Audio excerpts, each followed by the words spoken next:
I recognize the gentlewoman from California, Ms. Bass, for 5 minutes. Thank you, Mr. Chair, and thank you for coming today. I wanted to follow up on some questions that were asked of you earlier, specifically the use of bots by authoritarian regimes and also the use of troll farms by Russia, and wanted to know if you could be more specific in terms of how Google is going to respond. In other words, will you expand your staff or modify the algorithms in an effort to identify and eradicate the online trolls? And then in terms of the flooding that takes place with bots, what specifically will you do to address this? This is something we actually face across the set of products we do today, be it our ad systems, be it our search products people are trying to spam, and be it YouTube and so on. So in general, we have built systems over the years to detect anomalous traffic patterns and mitigate that. And we also learn, we collaborate with others. Law enforcement has been very helpful to us in this regard. So if the example of the bots where you have, I mean, I saw one example where there was one day 125 dislikes and the next day there were 84,000. How do you respond in a situation like that where it's obviously done purposely?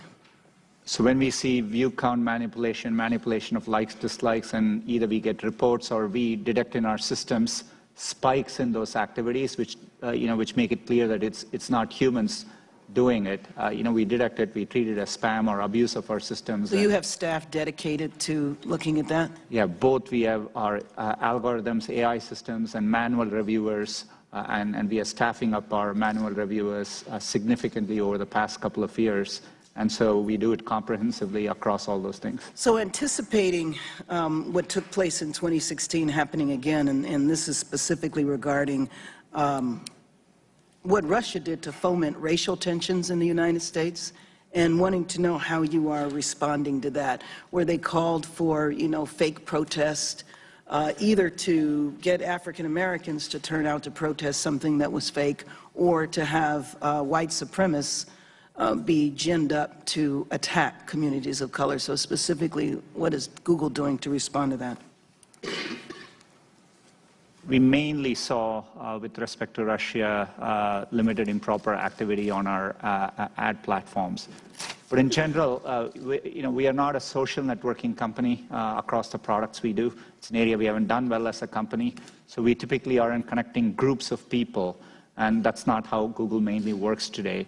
And so we haven't seen that kind of activities on our platforms. But we are vigilant and, and happy to share any findings which come through as we look into it more. So I also wanted to ask you a couple of questions about online creators of color, where mainstream media outlets often fail to cater to communities of color with relatable content or resolve lingering issues of underrepresentation or misrepresentation. Communities of color have sought out digital mediums to tell their stories, and in some cases this has been very successful, and it's led to larger networks recognizing the talent, and in other cases it's given a platform to voices that would otherwise be silenced. So I wanted to know what policies Google might be developing to put in place to ensure that the voice of online creators can expand. YouTube has a lot of community outreach programs. We partner with other organizations who do important work in this area.